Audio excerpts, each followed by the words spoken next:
নমস্কার, তোমাদের সবাইকে সানা স্মাইল এডুকেশন সেন্টারে স্বাগত জানিয়ে আজকের ক্লাসটি শুরু করছি।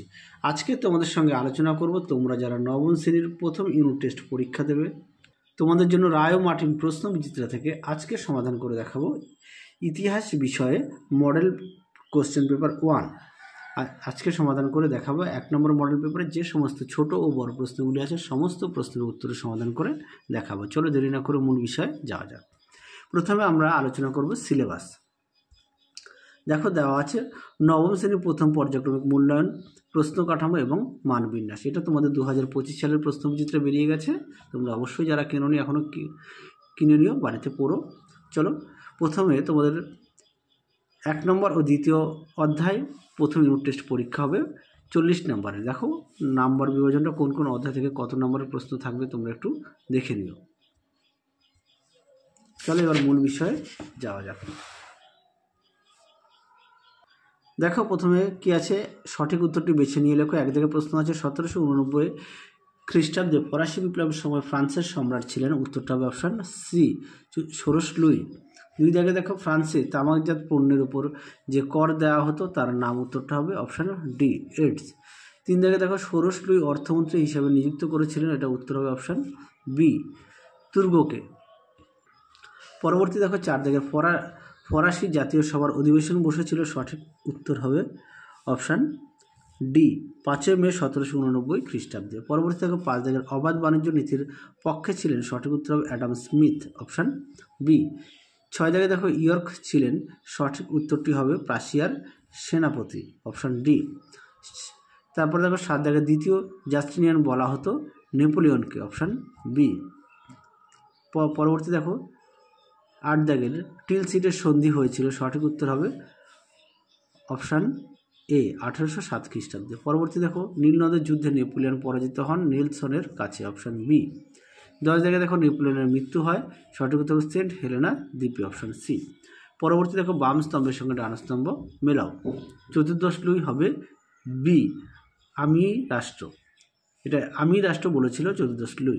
স্পেনীয় ক্ষত ছিল সি, নেপোলিয়ন। আর 3 দাগে আছে ক্ষমতার স্বতন্ত্রীকরণ নীতি। এটা হবে এ, মন্তেস্কু। আচ্ছা পরবর্তী দেখো বিভাগ গয়ের সমস্ত প্রশ্নের আমরা উত্তর সমাধান করে দেখাবো। একে কি আছে, ইন্টেন্ডেন্ট কি? চলো উত্তরটা দেখো, দেখে নাও ইন্টেন্ডেন্ট কাদের বলে। এখান থেকে এই পর্যন্ত উত্তরটা লিখবে। দেখে নাও এখান থেকে এই পর্যন্ত উত্তরটা লিখবে। পরবর্তী প্রশ্ন দেখো কি আছে, 2 দাগের প্যারিস কমিউন বলতে কি বোঝো? দেখো প্রশ্নের উত্তরটা দেখে নাও।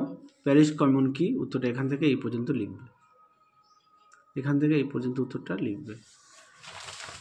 পরবর্তী প্রশ্ন দেখো, ডাইরেক্টরি শাসন কি? দেখো উত্তর দেখে নাও। ডাইরেক্টরি শাসন বলতে কি বোঝো? উত্তরটি তোমরা এখান থেকে এই পর্যন্ত লিখবে। তোমরা অবশ্যই পাঠ্য বই খুঁটিয়ে পড়বে সমস্ত বিষয়ে। পরবর্তী প্রশ্ন দেখো কি আছে, 4 দাগের পোড়ামাটি নীতি কি? দেখো উত্তর দেখে নাও। পোড়ামাটি নীতি কি? এখান থেকে এই পর্যন্ত উত্তরটা লিখবে।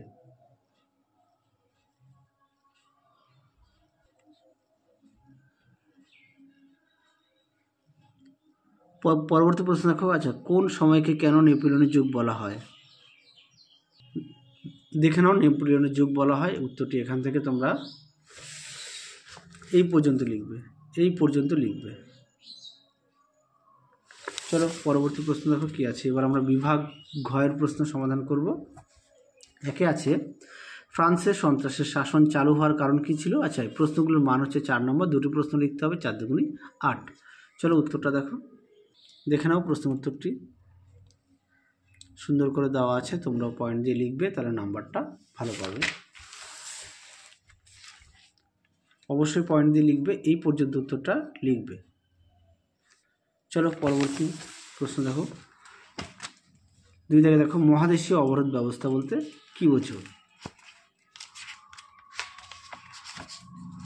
দেখো মহাদেশীয় অবরোধ ব্যবস্থা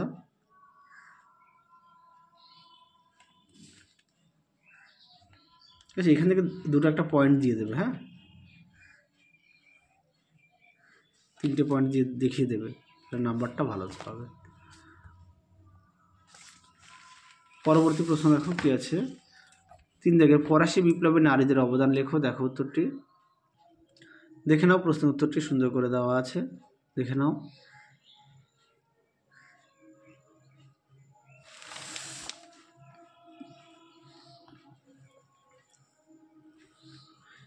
এই পর্যন্ত লিখবে, অবশ্যই মন্তব্যগুলো উল্লেখ করবে। আর একটু দেখায় ভালো করে, এই পর্যন্ত লিখবে। চলো পরবর্তী প্রশ্ন দেখো। এবার আমরা দেখব বিভাগ উময়ের। 5 কি আছে, নিম্নলিখিত প্রশ্নের 15 থেকে 16টি বাক্যে উত্তর দাও যে কোনো একটি। প্রশ্ন মান হচ্ছে 8। 1 দাগের প্রশ্ন আছে ফরাসি বিপ্লবে পাশ্চাত্য রাজতন্ত্রের দায়িত্ব কতটা ছিল। দেখো উত্তর, দেখে নাও। রাজনৈতিক কারণটা তোমরা দেখাবে,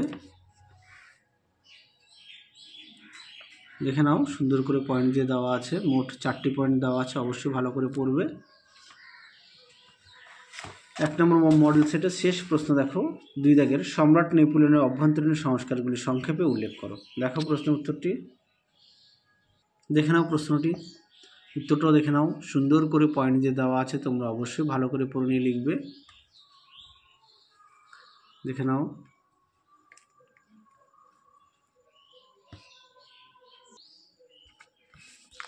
এই পর্যন্ত লিখবে।